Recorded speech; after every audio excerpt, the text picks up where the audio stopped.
Good evening from PLUGHITZ Studios in Largo, Florida. I'm Scott. I'm Avram. And we are here with episode 492 of F5 Live, Refreshing Technology, for February 11th, 2018. This show is a proud part of the Tech Podcast Network. If it's tech, it's here. This week, Apple has reduced a long-time iPhone flaw, Google might try its hand at video games, and Charter wants to improve your internet speed. Wherever you are and however you're accessing our show, whether it be Facebook or Twitter or Google+, or of course the podcast services, Apple Podcasts, Google Music Play Podcasts, the Podcast Play app in the Windows Store, the myriad of other podcatchers like Stitcher or TuneIn, our live stream partners, which is a long list, including Livestream, Mixer, Periscope, Twitch, and YouTube Live, or of course on our apps, PLUGHITZLive.com/apps. Thank you for making us a part of your day. This here is F5 Live, Refreshing Technology, the flagship show on the PLUGHITZ Live family of content. We are live Sunday nights at 9 p.m. Eastern for about an hour. We talk about the latest news in gadgets, gaming, internet, and media. There are two ways that you can join us. The first is live on Sunday nights, and that's by going to f5live.tv/join us. From there, you can chat with us here in the studio. Tonight, the chat rooms that we are actively monitoring will be Mixer, Mixer, Twitch, and Livestream. So definitely join us over there if you can, but if you can't, that is okay. You can always go to plughitzlive.com/subscribe, and there you can see all of our shows, including F5 Live and The Pilch Point, in which Avram will be talking in a little bit about kind of do's and don'ts when configuring your own laptop. And then our special events feed, which there are 4 more CES episodes to be published, 2 tomorrow being Monday and 2 on Tuesday. And then we have a special interview that will be published in the near future, which is a personal kind of tech exclusive walkthrough of the new DefenseWorks facility in Las Vegas, which opened or had its debut during CES, and the vice president was there. If you were at CES and you know that transportation sucked one day, it's because the vice president was in town for this event, and so we'll bring that to you in the very near future. It was pretty cool to get to be there. And then our other shows, like the new product Launchpad, we've got a new series coming there, the 3000 Brigade podcast, and a bunch of other stuff as well. And I guess that is the spiel. Avram, how are you doing? All right. It's been a long week. Has it? Yeah, it's been a long week, although, quiet week, but lots of time spent programming. I developed my first Universal Windows UWP app this week, so that was a challenge. But it. And I didn't get any messages from you going, "Hey, how do I do this?" So I was going. So you did pretty well. I had thoughts to do it, but I didn't want to bother you. I want to see if I could figure it out. Sure. The main annoyance that I had with it, and still find this really super annoying, is that you cannot sideload the app onto a Windows 10s computer. To my knowledge, there's no way to test something on Windows 10s unless you've already put it into the store. Yeah, I believe that to be correct. Which is absolutely crazy that you cannot test on the hardware that you want to support, basically. I haven't been into the settings on a Windows 10s computer. There's no developer mode. Okay. There's no developer mode. Microsoft's own advice is to just take the settings in regular Windows 10 and make it really hard to install programs. That's what they call testing in Windows 10s. It's a little crazy. To put it for our audience, a story that we're working on and it caused me to have to develop a new version of our battery test. So our laptop mag battery test, we've had versions of for many years. We want to do a story about how testing battery life in Windows 10s versus Windows 10 on the same computer. So for Windows 10s, you cannot just install a regular program. We cannot install our battery test, which is written as a regular, Win32 app. So you have to make it as a universal Windows app. But not only do you have to do that, you cannot just take cannot just take an app that they're working on and have not published to the store, to the public store, and try it and test it on a Windows 10s laptop. The only way to do it is to make your app in reasonable enough condition to get it approved in the store, and then go to a Windows 10s laptop and download it. Now, what you can do is you can make your app private, which is what I did. So people around the world will not stumble onto an app that I just want to use on 5 computers in my lab. But nevertheless, it's really annoying, and it took 36 hours after I uploaded for it to publish. So, and there was some doubt about whether it would, because maybe Microsoft would look at it and be like, well, I don't want this battery test. Why would I want this in my Windows Store? Well, I didn't make it for the public. And this is the only way to install it. So, I don't know. That's my long way of saying, wow, Windows 10s is a pain in the butt. But some of the news that came out this week is that Microsoft's trying to push it even harder. Yep. They're making it a mode that they're going to try and put it on. I think this implies that they're going to try and put it on more laptops. They're going to try and push this even harder because it is to Microsoft's advantage that you run Windows 10s, because that means that you're stuck with their store, and only things that are in the store can you install, and you can only use Edge browser. So that obviously is to Microsoft's great advantage. So of course they want to push it. They claim that, well, because you're not installing any other types of apps than those that we've improved in the store, your battery life will be better. I find this claim a little hard to believe, because it's really just a claim about don't install software. But to put this claim to the test, I have developed a version of my battery test that is a UWP app, and we are going to run it on the same computers several times. Then we're going to upgrade them to regular Windows 10, and then we're going to run it again. That's a smart idea. So I mean, it's something we could have done months ago. It's just I didn't want to. I didn't have to take the time to build a new app for it. But this week I did it, and we bought a bunch of Windows 10s computers. So it's not just going to be one. We're going to be doing this on 3 different laptops. So we should be able to have a pretty definitive answer about that. That's awesome. Okay.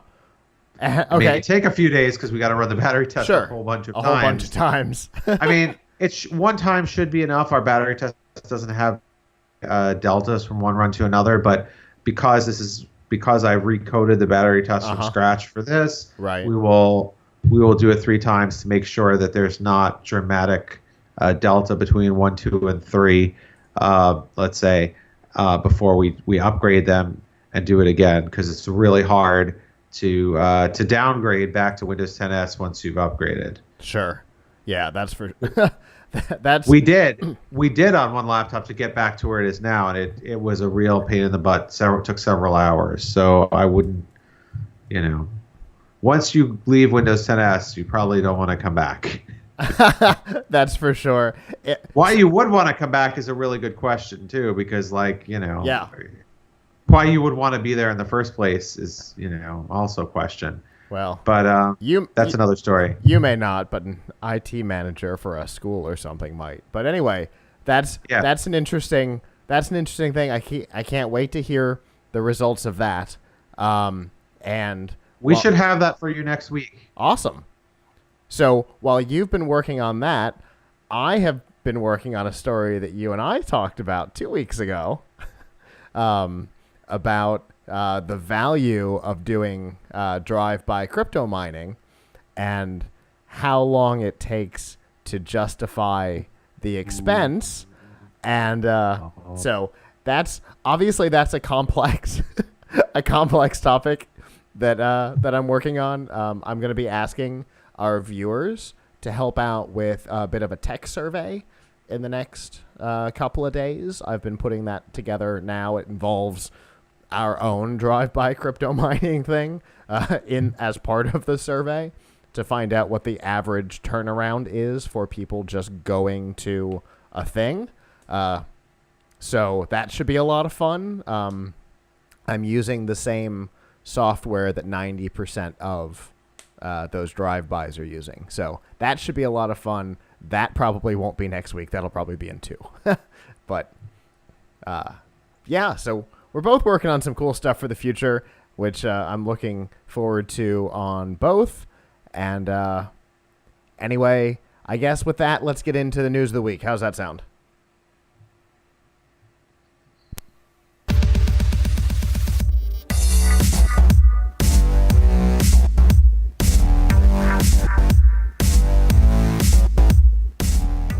This week's Nifty Gifties on F5 Live is proudly powered by the Microsoft Store.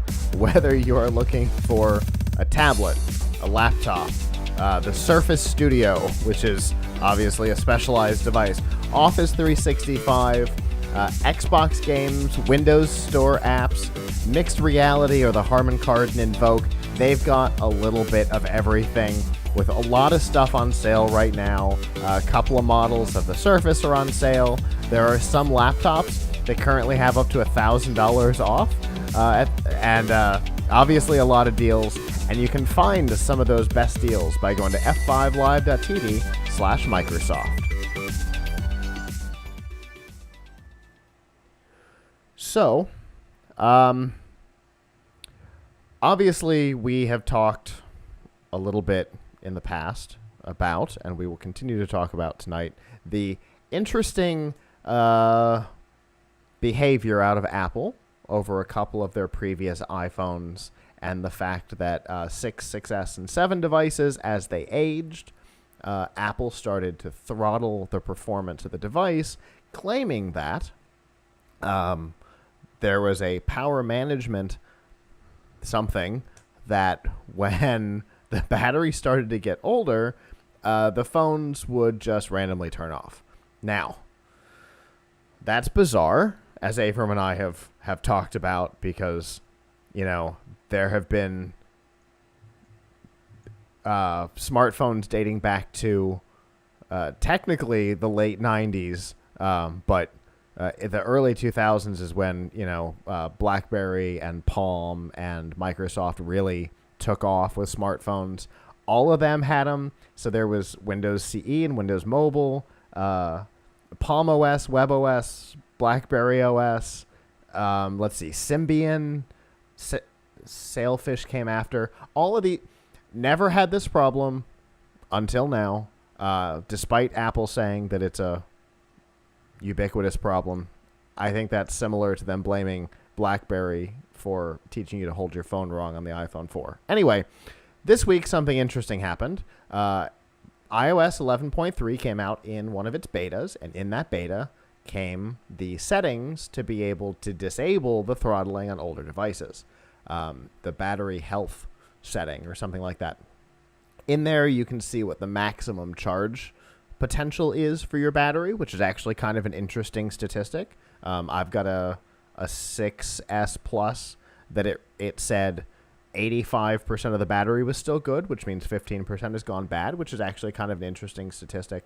But along with that, of course, comes release notes, and with those release notes comes information, and the information is that the 8, 8 Plus, and X will not be affected by the throttling, which is kind of interesting.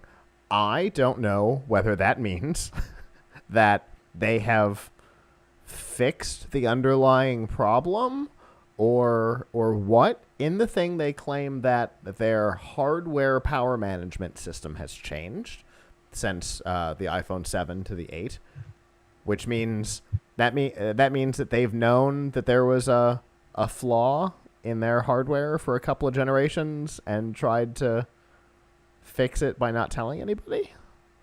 That's kind of a weird behavior. Or they realized this would hurt sales of the new phones, so they're not going to do it to the new phones. That could be. Obviously, we saw their quarterly numbers, and their iPhone sales are down. So numerically, there is some possibility to that theory. Obviously, the high price of the X and the uninteresting. They can always do it later. They can always do it later. This is a software thing. They can always do it later. Absolutely, they can. Also, there's no need for them to do it now because the justification for doing it was that the batteries are getting old, and therefore we're trying to save your battery by throttling down your CPU. Sure. But the 8 just came out in September, right? Right. And the 10 has been. I don't even. When did the 10 roll out? October, November. Something like that. Many? So the oldest phones of those are like 6 months old, are not even 6 months old. True. So why would they?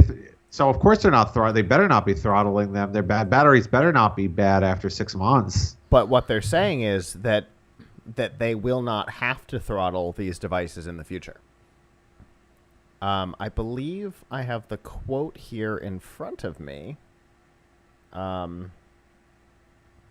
As a result, the impacts of performance management may be less noticeable on iPhone 8, 8 Plus, and X. Over time, the rechargeable batteries in all iPhone models will diminish. That's not related.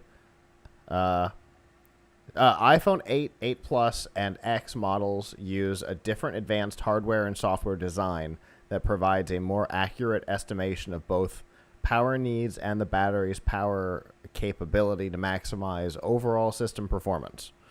As a result, the impacts of performance. So what they're saying is they've fixed they've replaced the power management system, and basically they're saying that their system used to lie to them about how much power was left, and that's why phones would turn off.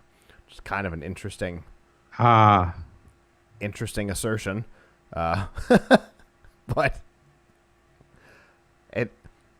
it's definitely interesting. I'm glad.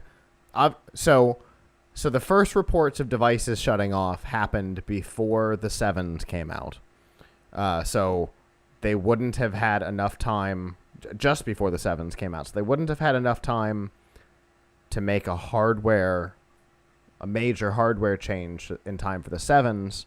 But since they've known that the devices are starting to shut off, at least this is basically saying from the time we knew that the problem existed, we've been working to fix it. So that's good. Yeah. I mean, it's good PR, I guess, for sure. But we'll have to see. I mean, obviously, if they were planning to throttle those phones, they probably have to change that plan now because it looks very bad for them now, right? Yeah, so for sure. Now, yeah, I could still see it may just be them saying we're not doing it to this one because things are better, and it's all, like you said, it's all more about PR than anything. Yeah, but I mean, who could say? I mean, obviously, Indeed. Apple had their reasons for throttling those phones. It's, I guess what people will see is, I mean, I think a lot of people who were skeptical of Apple's reasoning thought, hey, this is kind of a planned obsolescence. Like we're throttling the phone so that we say we're throttling the phone because we're trying to save your battery, but on the other hand, this gives you an incentive to buy a new phone. Right. But once that was revealed, it gave people incentive to buy a battery, which is a lot cheaper than buying a whole new phone. Um, so, Especially after they discounted the price of the battery. right, exactly. So that was very bad PR for them. And I don't know what to say. I mean, we hope to take them at their word, but it doesn't look good that that people had to find out they were doing this. Indeed. Yeah, they certainly didn't think that anybody was going to figure it out. Obviously, or they would have announced that they were doing it and not kept it secret, which I think was the fact that they never announced and didn't put any settings or notifications that they were starting to do this is where a lot of the conspiracy concerns came from. Yes. But anyway, obviously, there's no way of knowing today what their future plans actually are. We only have them at their word that this is what their plans are. It'll be a year or longer before the throttling would go into effect. So, obviously, there are sites that are going to regularly test the performance of devices, since that's how the scheme was found in the first place. Those sites will continue to run those tests on new devices to make sure that this isn't just them saying we're not doing it on the new devices and then doing it anyway. But it's a year or more before it would go into effect anyway, so who knows what happens in 12 months. Anytime there's a shakeup in the company, plans change, and you never know. In a year, Tim Cook might not be CEO. You never know. Who knows? So yeah. But right now, this is what they're saying. We'll see what the future holds.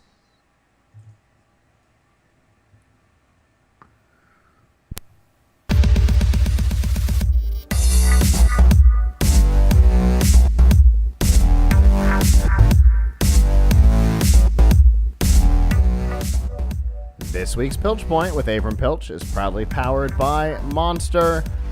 The headphones on my head, the Monster DNAs,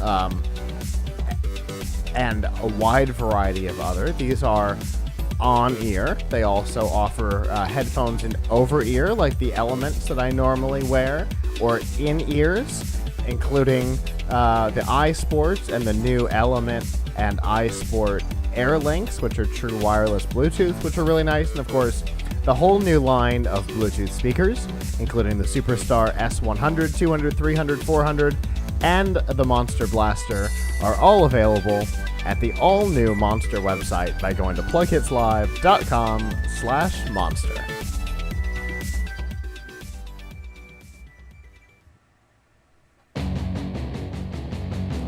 And of course, that music means that it's time for the Pilch Point with online editorial director of Laptop Magazine and Tom's Guide, Avram Pilch.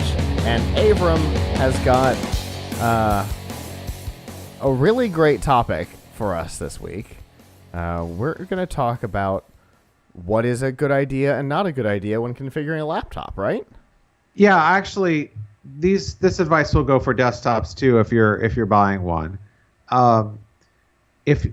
Now, it's less common these days than it was in the past to be able to go to a website and say, make my computer exactly this way. I want this much RAM.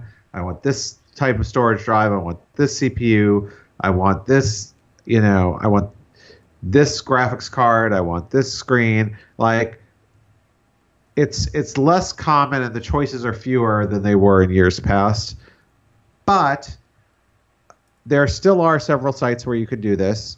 Dell, Lenovo, and HP, all, if you buy through their websites, offer the ability to, on at least some of their models, to custom configure them.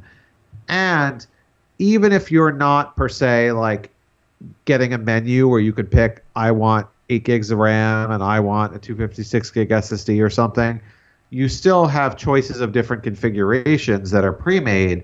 And so this advice should help you choosing amongst those. So there are a few different specs that are really key for somebody to look at, and you always have to balance price with with performance. So my general advice for the CPU is to simply put, get a Core i5, unless you're buying a gaming notebook or a gaming desktop. Core i5, whether you're getting a ultra slim device like a Core i5 U series Ultrabook, or you're getting a somewhat thicker device. I mean, in the case of laptops, most are what we call U series processors.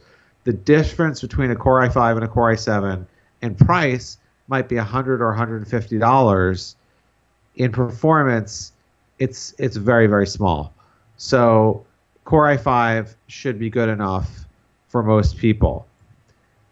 When you talk now, obviously, in terms of budget, if people are buying a laptop or a desktop that's say under $400, then Core i5 is hard to come by. You'll have to settle for a Core i3 or perhaps even a Celeron.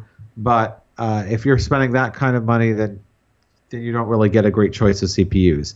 If you're spending more than $400, you should expect and count on getting a Core i5. In terms of RAM, in terms of the memory, 8 gigabytes right now is the sweet spot in terms of price and affordability. 4 is too little for most people. You're multitasking. You've got several tabs open in your browser. It doesn't. You don't have to be, huge, a professional video editor to need 8 gigs of RAM. Now, if you're a really intense worker, maybe it's worth it for you to spend the extra to get 16 gigs of RAM.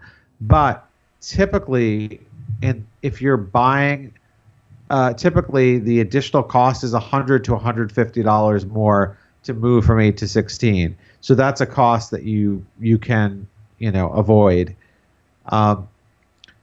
When you're looking at the storage in your laptop, your hard drive or SSD, our advice, which is not surprising to anyone who's listened to me for any length of time or read my articles for any length of time, is that you should always buy an SSD over a hard drive.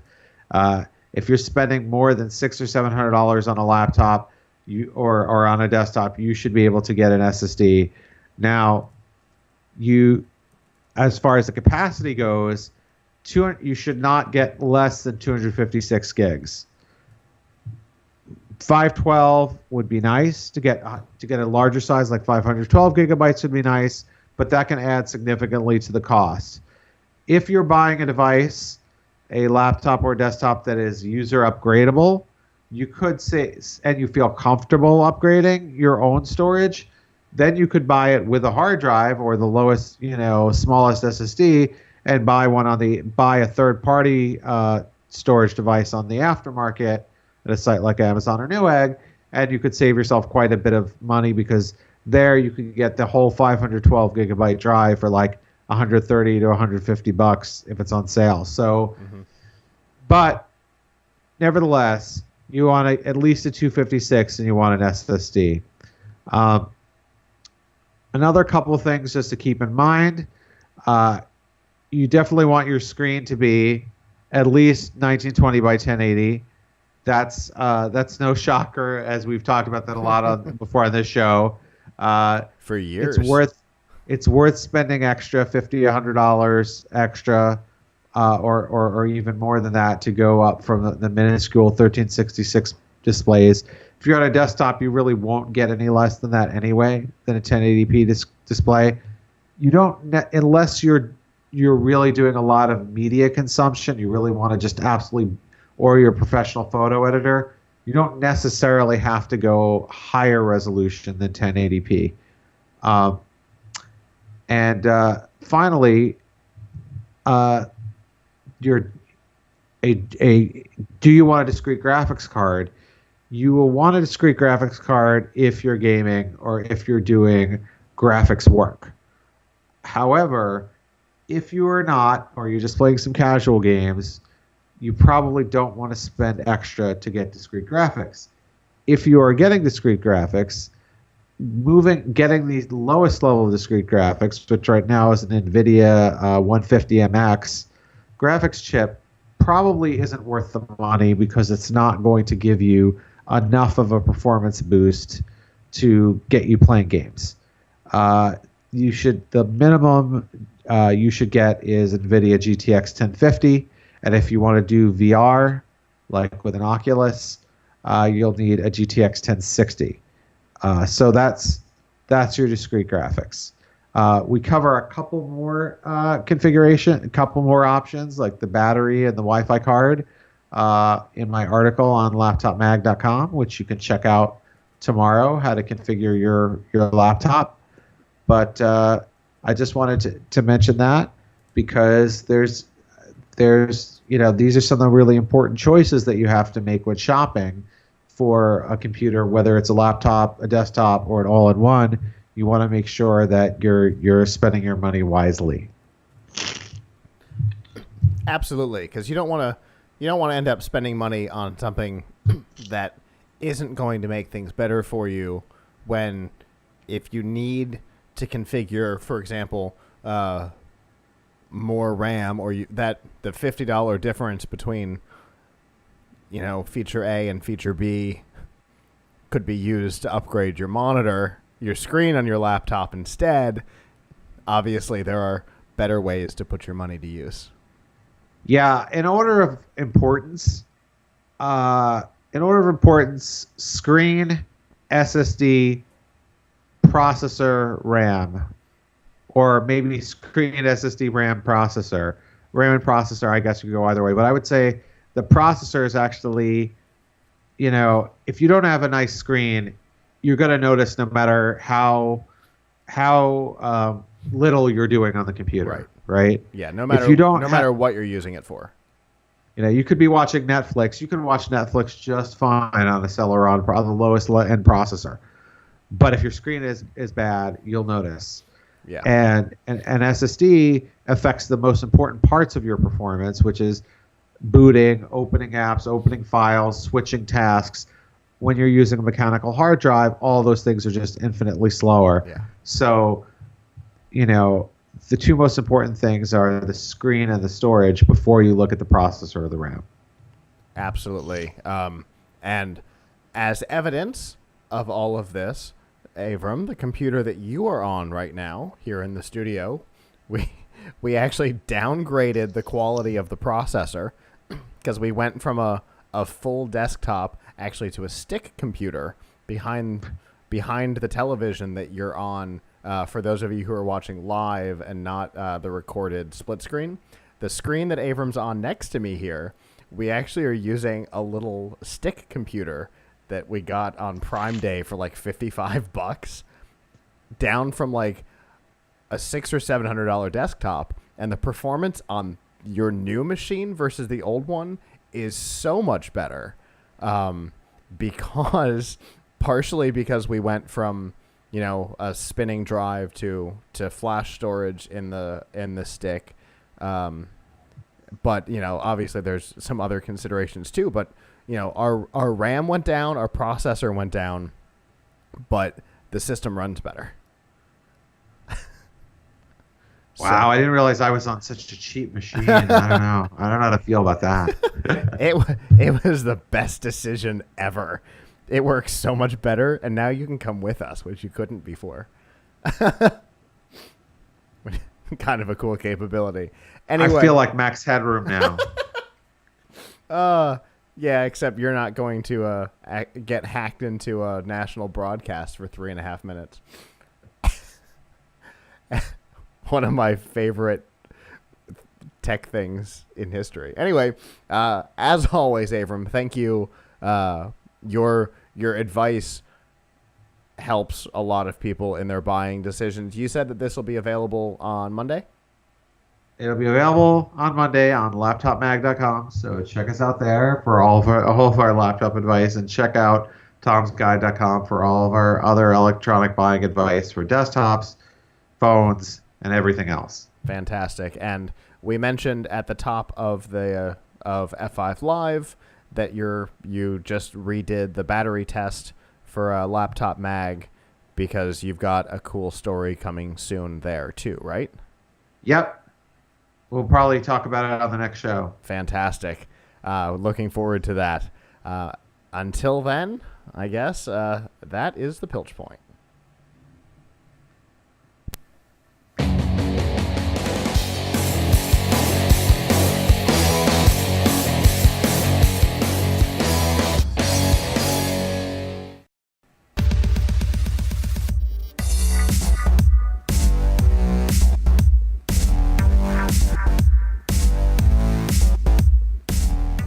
This week's Extra Life on F5 Live is proudly powered by Razer. All of the gaming accessories and hardware that you need to up your game, whether it be a keyboard or a mouse, the new Razer phone, a good USB mic, or a full laptop like the Razer Blade series. And there's also, just to throw it out there, they've got their Project Linda, which is a fascinating concept that they showed off at CES this year, which we've got an interview about at PLUGHITZlive.com/CES. But to find out about all of the current products that they sell and some of the deals that are going on right now, you can do that by going to f5live.tv/Razer.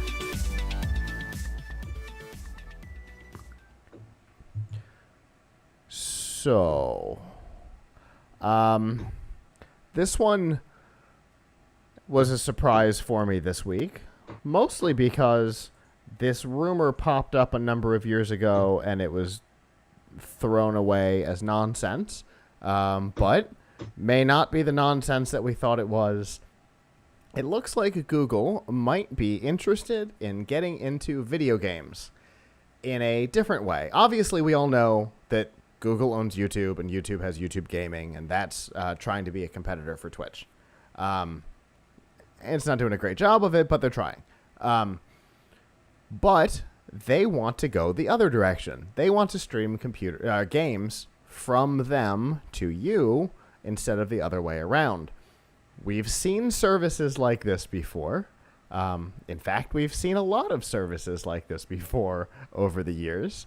The probably the most famous of them was OnLive, who failed spectacularly 3 or 4 times as they kept getting bought and relaunched and collapsed again. OnLive almost took down GameFly at one point. It's been a rocky road for game streaming. The only real success in the industry required an acquisition by Sony to be able to pull off. And it's PlayStation Now. It used to have another name, but it's known as PlayStation Now today. And even that service is questionable because it relies on a back catalog, nothing new. We don't quite know what Google wants to do here. It's possible that they want to... I don't know. Do they want to do Android games? Do they want to try and do AAA titles and have exclusives? Do they want to do it to PC or Android or Chrome OS? Do they want to try and build their own hardware, which has been a rocky road for Google as well? What could they possibly want to do here, and do they stand a chance against the big three today? What do you think, Avram? Well, let's not rule out NVIDIA here. I mean, have you seen the new? Have you gotten to play with GeForce Now at all? Okay, fair enough. Yes, I have. I always forget about it though, which is probably not great for their branding. I mean, they're still in free beta, but FYI for our listeners, you can sign up for free, and GeForce Now works really well. I mean, I think you have to buy the game, so you're not getting a free game, but you're getting access to basically a GPU in the cloud, and you can play it on any PC that you want or on a Mac. So or to any of their Shield hardware. Right. I mean, they were showing at CES they had just released this for PC, the beta for PC. It was only Mac previously, and they showed it, and they were showing us like an HP Stream. That's like the cheapest Windows computer you can get. It's like $180 computer with Celeron and 4 gigs of RAM, maybe 2 gigs of RAM, whatever, and they were able to play like really hardcore games on it. Indeed. Why? Because they're streaming it from the cloud, and they do such a good job of streaming that you even have a decent internet connection, you don't have the latency that is going to make the game impossible to play. So if you look at that, I mean, why wouldn't Google want to be in this game? Well, in fairness, OnLive worked real well too, and it was a commercial failure 3 or 4 times. The thing that became PlayStation Now worked very well, and it was a commercial failure until Sony bought it and integrated it into the PlayStation 4. There have been great services. I mean, we interviewed a new company who's trying to get into the space in Eureka Park this year, but only Sony has had any success with it. And the only reason that they've done that is because they integrated it into their dedicated hardware. See, this is an interesting question. I often wonder whether the industry would really be happy with this. Like, this would make our lives a little more boring, although a great convenience for the consumer, if you all of a sudden didn't need good graphics on your local computer. Sure. Like, I could see. So obviously Sony thought that there was value behind it because they purchased a company and integrated it. I could see it being the next addition to the Xbox, the kind of the combination of the Xbox Play Anywhere and the Game Time features. If you put those two things together, you end up with a streaming service, which Microsoft has been working on for 2 years, but they're already the heavy hitters in the market. The idea of somebody new, and it doesn't seem to matter who it is. GameFly was one of the largest names in the video game market. They were. I hate this terminology, but it's what they use for themselves. The Netflix of video games, and even they couldn't make it work financially, commercially. Yeah, I mean, I guess it really depends on what the licensing model is for Google, what kind of titles they're getting, things like that. GeForce Now is an interesting case because I don't think that you actually, like, I think they do have to do something to support each game, but I think that game developers, platforms like Steam or whatever would like something like GeForce Now because they're not having to. People still have to buy the game. It doesn't matter whether the hardware is in the cloud or not. They still have to buy the game and pay the same amount for the game that they would if they had their own dedicated hardware. But if you have something like a GameFly, are the companies going to kind of be asked to? Are the publishers not going to be, like if it's an all-you-can-eat type of service or whatever, like a Spotify, Netflix type of thing, then I don't think that's advantageous to publishers because I'm sure that the latest and greatest games either aren't going to be on there or they're going to be asked to license them for a lot less than an individual would pay. Sure. With the obvious exception being if the service is provided by a publisher, for example, Sony or Microsoft, who can receive the direct benefit out of it. Right. So, I mean, actually it would be interesting for Steam to do something like this themselves, They're probably, as far as for me, I see this being, if Google tries to get into this, I can see that being an OnLive kind of thing, that it would be their next Google Wave that just wouldn't go. But I can see if somebody without dedicated hardware, because I'm not going to consider the 8 Steam machines that were sold to be dedicated hardware. So if a company without dedicated hardware was going to succeed in it, it would be Valve, for sure. Right, because they have the content, and the content is what matters. Yeah. So looking at NVIDIA, the GeForce Now thing, it's $8 a month. 60 of the 100 titles come included. 40 are an additional charge. Really, because that's interesting. Because the Mac version right now, the Mac and PC version right now is free in beta. Like it's going to be $8. Yeah, that's because this has been available on the Shield for a little while. Oh, that's what you had to get on the Shield. Yeah. This was one of the ways that you could play games on the Shield, and the $8 a month thing. I can't imagine that they're going to have different prices depending on where you are. So I'm just going to assume that when it goes to market, it'll fall under the existing $8 a month. But like BioShock is included, but Batman Arkham Knight is not. Right. Yeah, I mean, I think BioShock is included. BioShock 2 is not. To put that. I kind of don't want. I mean, this is very selfish of me, but I kind of don't want these to succeed too much because it kind of takes all the fun out of the hardware.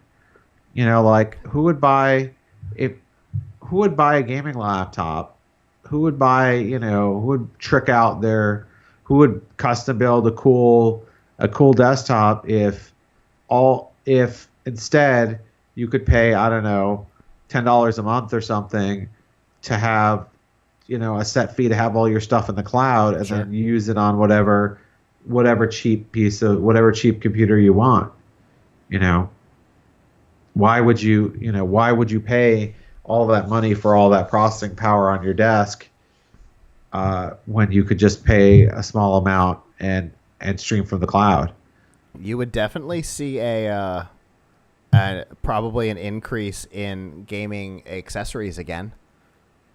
Yeah, I mean, obviously the things that you touch really matter. So like your screen, people will still want a great screen. Yes. People will still want a great keyboard. People will still want a great gaming mouse. They will still want controllers. I would say or controllers, yeah.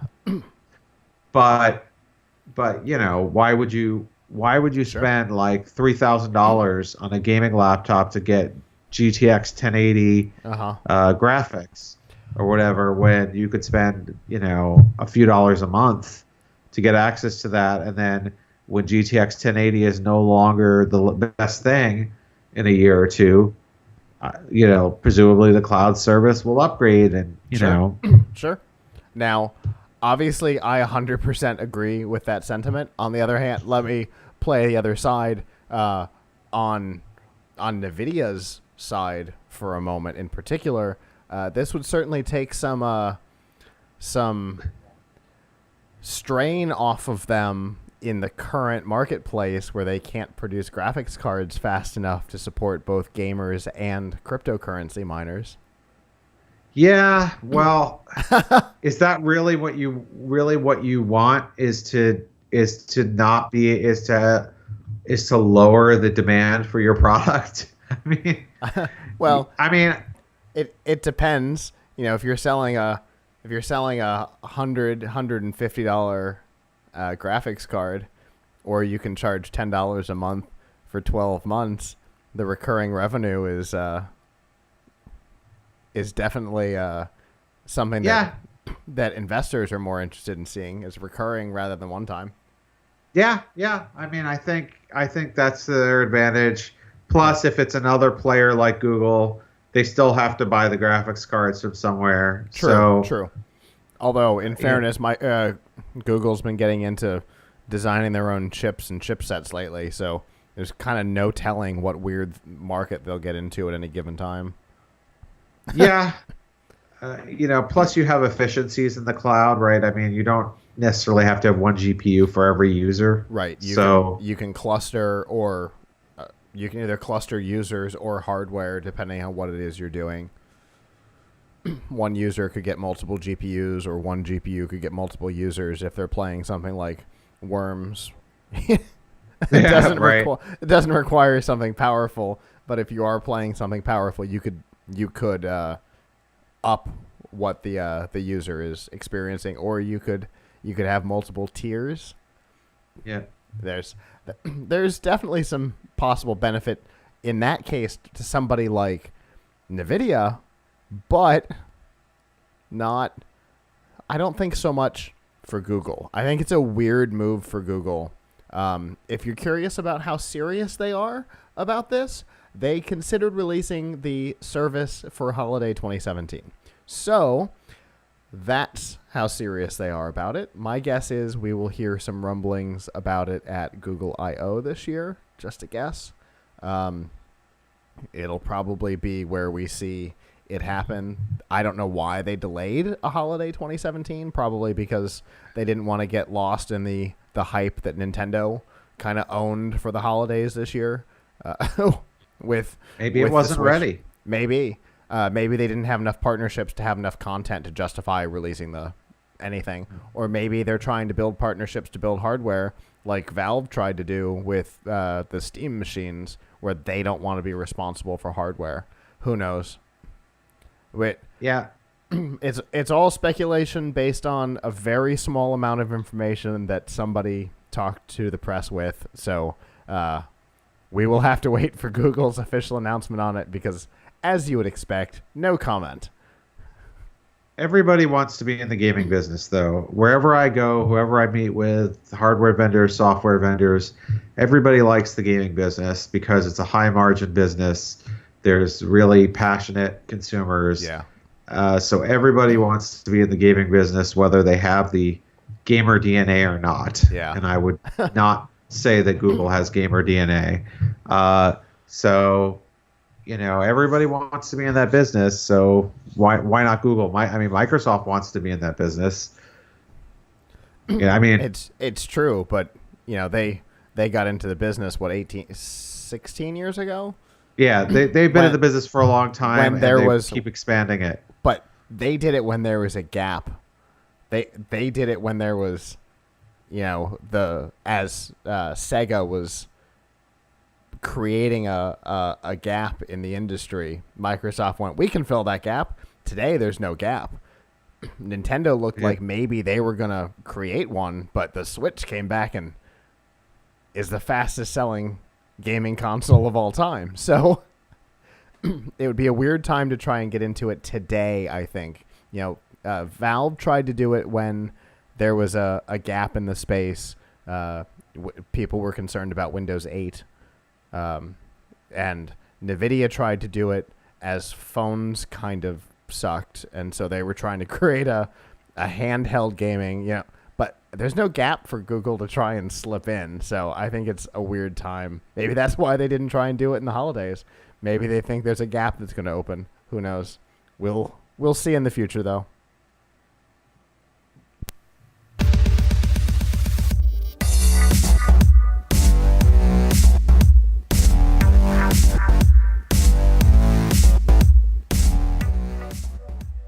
This week's news from the tubes on F5 Live is proudly powered by RiffTrax. Make fun of movies, or let these guys do it for you, because that's what they get paid to do. The guys who used to do Mystery Science Theater 3000 are back and doing what they do best, making fun of movies, from blockbusters to Invasion of the Animal People.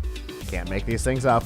They've got a little bit of everything. The way it works is for a couple of bucks, you download the MP3, play it along with your DVD, Netflix, Amazon, wherever the movie happens to live. With a movie as bad as Invasion of the Animal People, it's probably on Netflix. But of course, from time to time, they do some live events. They've got some new ones on the horizon, from what we understand. They have not announced what the full lineup will be. But they do have a deal this week. The Wonderful Land of Oz is available for $2 off. And you can find the deal and all of their films and shorts by going to f5live.tv/rifftracks with an X. The Wonderful Land of Oz. That's a story in the franchise I'm unaware of.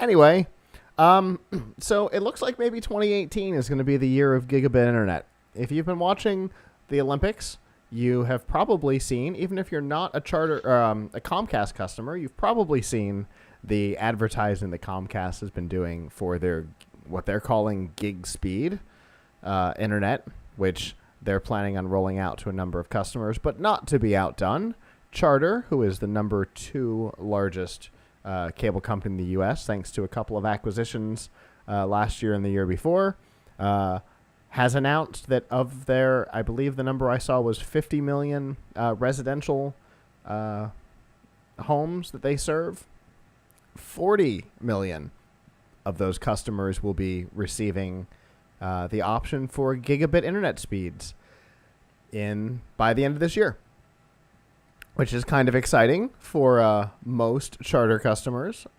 I am a Charter customer who is in the 10 million who will not be covered, which is very disappointing. Maybe they'll do a second rollout in 2019 or something. I did find it interesting that while Tampa and Orlando were not covered, Hawaii was, which seems like a pretty expensive market to try and upgrade your speeds in. But the thing you need to know about cable companies going to gigabit connections is that the current communication standard that they use does not allow, the hardware does not allow for symmetrical speeds. So if you sign up for a gigabit plan with either Charter or Comcast, know that your down speeds and your up speeds will be very different. I do not know what Comcast speeds will be, but Charter's will be gig down and only 35 up, which is the same as I have currently, which is pretty annoying because the reason I would want to switch is so that I can up the video quality for those of you watching live. But that wouldn't work for me, which makes me sad. However, a future version of the standard will allow for symmetrical, and once they've got the bandwidth to do it, everything will be good. So are you still, do you fall under Charter, Avram? No, I'm on FiOS. Oh, okay. I'm on FiOS, and I was just looking it up here. I don't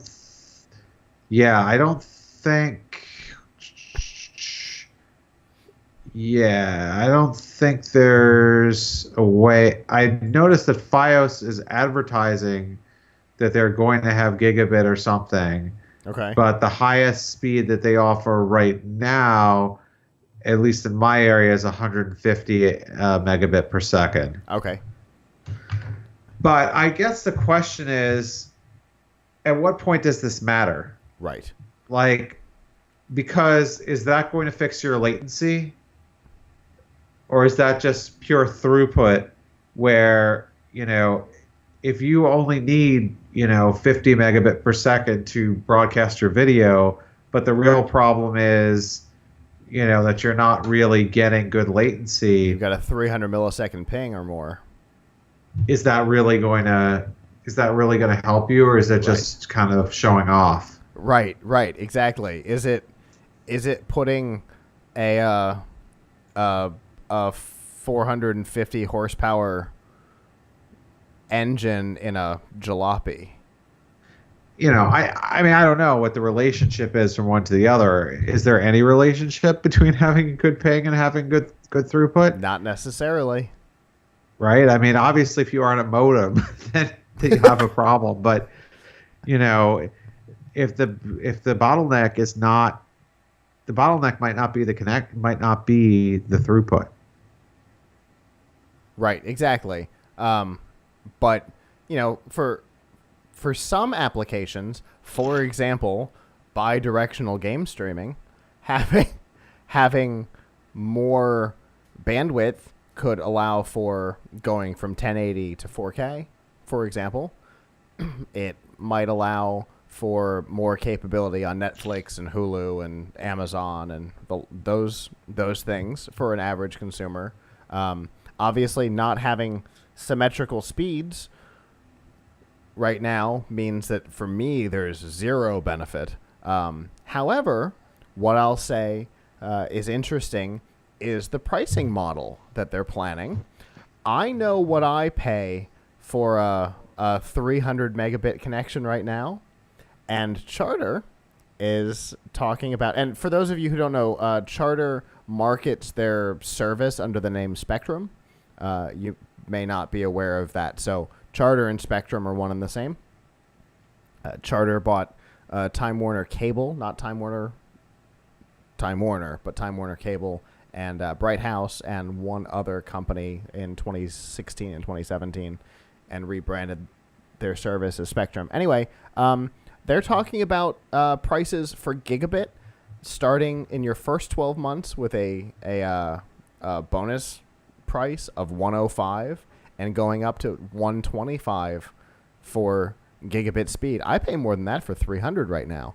I'd be all in if it meant that my bill goes down. They offer a speed above mine, and they wanted to charge me another $100 a month for the speed above mine. I'd be good for this if I get faster speeds and my price goes down. Yeah, well, no doubt. I mean, I'm just thinking about, because like I had 25 megabit per second, and then I got an upgrade last year from 25 to 75, and honestly, I haven't noticed a difference.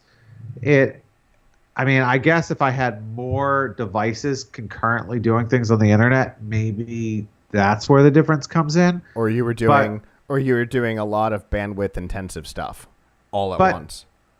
Yes, but stuff happens. Like, so for example, I was just looking this up. So 75 megabit per second is what I have now. Okay. That should mean that I get 562 megabytes per minute, right? So that means I should be able to get a gigabyte every, minute and 50 seconds or something, right? Yesterday, my son was on the PlayStation, and and the PlayStation wanted to download a 7.5 gigabyte update. Uh-huh. It was going to take well over an hour to do that. So I had the bandwidth. According to the bandwidth that I have, that should take no more than like 13 minutes or something. Right. You had the bandwidth, but that doesn't mean that Sony was going to push at the speed that you can consume at. Right. So I mean, that, I guess that's my point, is like, in order for these high speeds to really be worth something, you have to, every link in the chain has to be high speed as well. Exactly. Absolutely. In general, it's actually kind of why I've found, when Google Fiber was installing gigabit speeds, I kept laughing at people who were all excited about it, because like you said, for most people, it's never going to affect anything, because the whole network has to be upgraded for it to mean anything, because YouTube doesn't push at a gigabit a second up, so you're not going to receive from YouTube at a gigabit a second down. Netflix doesn't. Nobody does. Even if they did, I mean, there's all these other points in the chain, right? Absolutely, because you don't know where you're going to get routed through. That's the way the internet works. Things get routed. It's why I always tell people, don't send anything that matters through email. Now, I mean, it's progress. Don't get me wrong. Like, it's nice that people are getting this amount of bandwidth, because hopefully at other points, the fact that people have it at other points in the routing, hopefully will get faster too. And absolutely, you'll know that there's nothing on your end stopping it, but the people are going to get excited that, wow, it's going to be so fast. Right. I mean, I guess what's good about that is if you've got a family of 5 people and they're all watching a streaming 4K video or something, they could all do it without a problem. Or if you're using your NVIDIA Shield on NVIDIA Now or GeForce Now. Yeah. So, it's right. I mean, I think the idea that the infrastructure is starting to see an upgrade to that next level, I think is a great thing. Because like you said, every link has to be upgraded, but it has to start somewhere, and it looks like Charter and Comcast are one of the places where it's going to start. So yeah, I good guess on them. I guess what I'm saying to the audience is I wouldn't really pay extra for that. Yeah, definitely don't pay more for it because it's not going to, especially since your up speed isn't going to go anything above 35 for at least, my guess is for at least a year. See, now mine is 75 up and down, Yes, so I guess that's better. Because fiber has the ability to have symmetrical speeds. Cable, copper, does not have the ability for symmetrical speeds right now, but only because of the communication standard that the cable industry is using. I think they're using version 3.1 of their standard. I think 3.2 is supposed to introduce symmetrical speeds. However, it's probably going to require new hardware. So, yeah, and you want symmetrical speeds, everyone, because I mean, that's how you're going to do things like have video calls. Yes. So, you really need that for sure. Yeah, you really need that upload speed. I know that like a lot of places they think of their like this classic cable move. They think of people as being consumers. So they're just going to passively watch stuff, send things down to them. But, this is 2018. People don't just use the internet for downloading stuff, for consumption. They make things, they communicate, There's a lot of content creators, not just content consumers. So symmetrical speeds are a big deal. I mean, I know that tonight when I upload this show, it does not matter, well, to 2 of the 3 services that the video files get uploaded to, I max my network connection out. My up speed is my bottleneck for uploading to both Microsoft Azure and to YouTube. It is not my bottleneck for Facebook. Facebook is. But for uploading files to YouTube and Microsoft Azure, I max my network speed. So I'd love to have more than 35. I offered, when it was Bright House, I offered to give them 100 meg down back if they'd give me 10 more up. They told me they couldn't do it, which made me sad. Anyway, the reason to be excited about this is that honestly, the reason why I care about this is it's the first step of 2 in getting better upload speeds into the cable communication standard, which for most, honest to God, for most people, having the ability to have symmetrical upload and download speeds on cable is a big deal, and having a network that can support gigabit makes that symmetrical possible. So good on you guys. I just wish that Tampa and Orlando was one of your markets.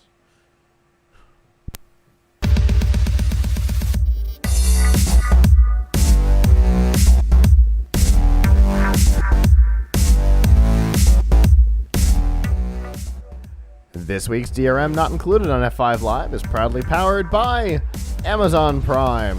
Obviously, we all know Amazon Prime offers free shipping, sometimes same day, depending on what it is you're ordering and where you are. And included in that now is the 2-hour Whole Foods delivery, which just launched in 4 cities. But what you may not know is all of the other cool stuff that you can get as well. Did you know that you can get Amazon Prime Music, which is several million tracks available for free on your devices, included in your Prime subscription, and Amazon Prime Video, which works the same way. Movies and TV shows, including original content like Man in the High Castle, available as part of your subscription.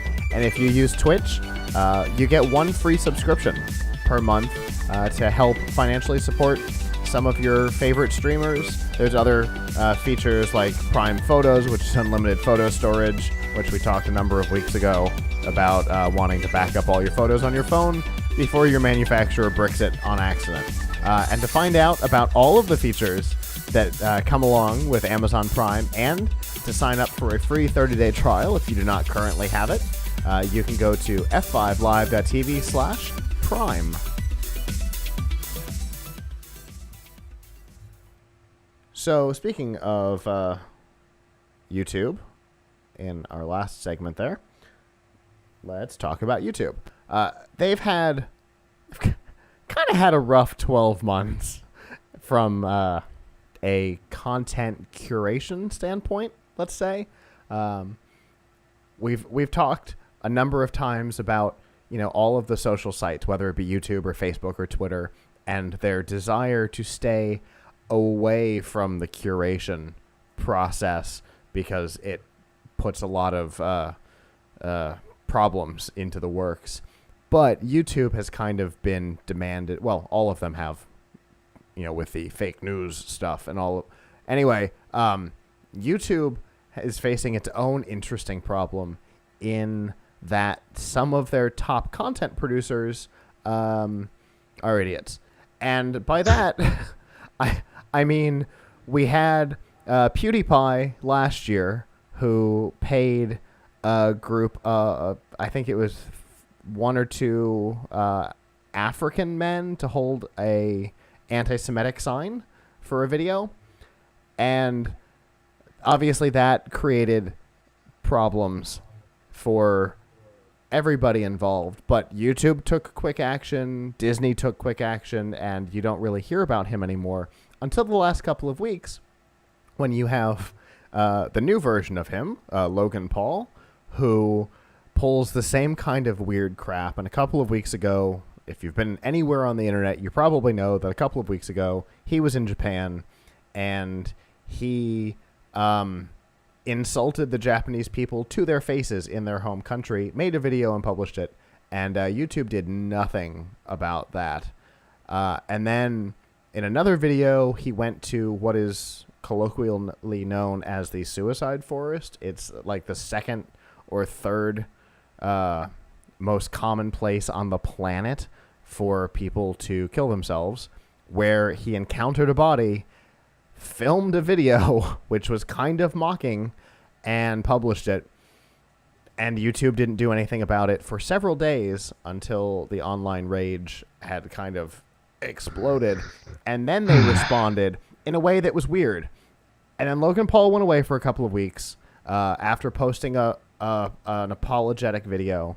And then he came back with a video in which he uses a taser on a rat. So he didn't learn anything, but what YouTube did was responded quickly to that video. Not so much the suicide video, but responded to the tasing of a dead rat video by removing all ads from his platform. So the question has been to YouTube, what the hell are your policies? What are the guidelines? Can we know what's going to get people in trouble and maybe apply them? And so this week, especially in response to the Logan Paul incident, YouTube has released official guidelines, community guidelines on what is and is not acceptable on YouTube. And as you would expect from YouTube, they are fascinatingly vague and will likely continue to play this this censorship whack-a-mole game that YouTube has been playing for the last year or so, which is bizarre. I think they either need to make a decision that they're going to be content curators or not. What do you think, Avram? Not would be easier. For sure. Obviously, they'd have to respond to DMCA takedown requests, and maybe yes, because that's a legal requirement, and maybe some sort of a community guideline, like manual, like if people go in like they used to, like people say this video has a problem, this is what it is, and after it gets a certain number of complaints, they go take a look at it. Maybe if they go back to the old way, instead of trying to be proactive, maybe it would be easier for them or better. I think they're responding to publicity. Yeah. I think they're responding to negative publicity. I don't think that they really want to do it, but I think they're responding to negative publicity. Sort of like periodically Twitter responds to negative publicity. It starts kicking people off or saying, for being bullies or racists or threatening people or all these horrible things. And they release community guidelines, which you don't hear about again for another 6 months until somebody says something and the internet goes crazy. It's, you know what, I do feel some sympathy for YouTube and even for Twitter in these cases. Absolutely. They want to be platform providers. I don't think that they want to be publishers. I don't think that they want to be responsible for the content. To an extent. Now, to be fair, YouTube does have a very specific curation process in YouTube Red, right? Where they literally are content producers with their partners, but that's not what we're talking about here. We're talking about YouTube Prime, the thing that we think of when we think of YouTube. You know what, though? Here's who they really have to respond to, actually. It's not the press. It's advertisers. Yes, it is. Advertisers do not. So, probably most people listening to this, watching this, know this, but advertising is extremely automated in 2018. So I don't think there are too many advertisers, and I have not set up an ad account on YouTube to run ads, so I don't say this with great authority, but I don't think there are too many advertisers who say, I want to run my video pre-rolls on Logan Paul videos. Right. I think they say, I want to run my video pre-rolls on videos that reach a certain audience, or videos that channels are that of a certain have genre, channels or that have whatever. a certain number of subscribers. Yeah. Right, like all that stuff. They don't say they don't say Logan Paul, I want to be on him. I mean, sure, maybe they could, but my guess is that companies that are buying don't care that much. I would say it is a capability for channels as large as Logan Paul's or PewDiePie's, where an advertiser can say, I specifically want to advertise with this person. But yeah, in general, the advertising filters are about what they are on Facebook. You can talk about, all kinds of statistics about the viewer gender and location and, all kinds of stuff like that. But yeah, they're not usually saying, I want to advertise with Logan Paul. Yeah, it's called programmatic advertising, right. And it's everywhere on the internet, whether it's YouTube or even a site like Tom's Guide that I work for. Sure. A lot of our ads are programmatically purchased. Sure. They're not necessarily saying I want to be on this article and I want to be on or even necessarily on this website. Sure. So that's where Google has to step in, because if you're an advertiser and your ad starts running on this content, now all of a sudden you're going to be mad at Google. Sure. Like, I don't want my brand associated with this. Right. It was the outrage that happened last year over ads showing up on ISIS-related content on YouTube. Right. So that's the thing. Like, you don't want your ad showing up on a certain place. So it's more about the outrage of the advertiser, I think, than the outrage of the viewer. For sure. Although one somewhat affects the other, because they don't want to be seen as supporting this.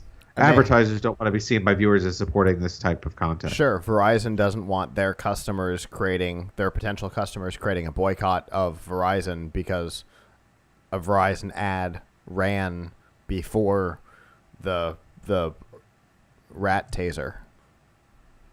Right. So, yes, companies, marketers are very risk averse. This is a risk they really don't need to take. For sure. And I'm 100% with you. I feel a lot of sympathy for the networks in this case. I have personally had user-generated content platform ideas before and ignored them because I don't want to get into the content curation space. And if you get popular, it happens. You don't have a choice. At some point, you have to respond to stuff. And this is YouTube, who doesn't want to be playing that game, having to respond to stuff that they don't want to. Yeah, I think they also kind of want to have their cake and eat it too, though, because they want to upscale as well. They want to be, sell subscriptions to YouTube Red. Sure. They want to get, some name brand content on there. And Logan Paul used to be one of those name brand contents that was on YouTube Red, and is no longer. Who watches this stuff? I don't know. Teenagers, from what I understand about Logan Paul. Because he's only 22. His average subscriber is 19 or something like that. With a bunch of 13 and 14-year-olds skewing that number lower. So just the people that advertise, just the people with all the disposable income that advertisers want to reach. Exactly. Yeah. Not. I think what advertisers want to reach are generally people who are 22 to 35. So his age. Yeah. Huh. Yes. Perfect. Just old enough to have a credit card. But not old enough to have had it long enough to have ruined their credit. Yes. Yeah, exactly. Anyway, I definitely feel bad for YouTube on this, but on the other hand, they have other markets where they actively censor and demonetize and stuff, which I find fascinating. So, sometimes I don't feel like they don't want to be in that space, because if your video or description uses the word gun, even if you're a news show, they'll demonetize the content.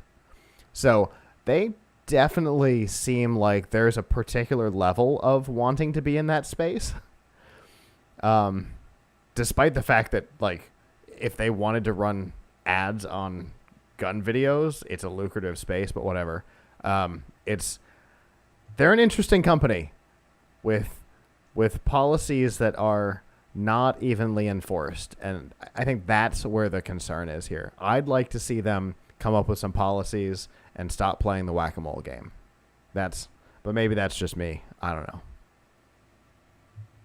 It's hard because it's hard to have hard and fast policies, and then you open yourself up to a lot of problems. That's why things are probably written somewhat vaguely, because it makes it more difficult. Sure, yeah. And it gives them some legal wiggle room if they don't respond to something fast enough.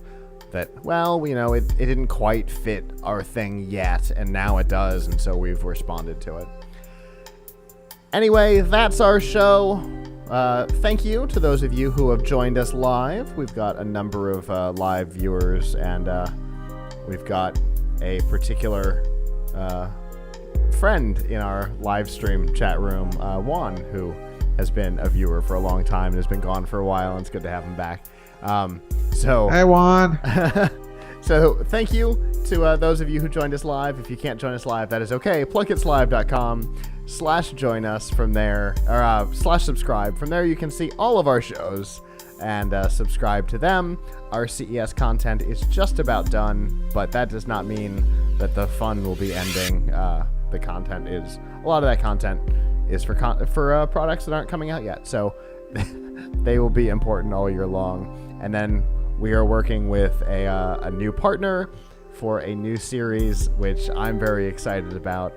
And then over the next couple of weeks, Avram's got a really cool complex article coming to laptopmag.com, and we've got our cryptocurrency article coming to PLUGHITZlive.com in the next couple of weeks. So keep an eye out for that as well. And I guess with that, on behalf of the staff that's not here, I'm Scott. I'm Avram. And we will see you guys back next week. Ciao. Yeah.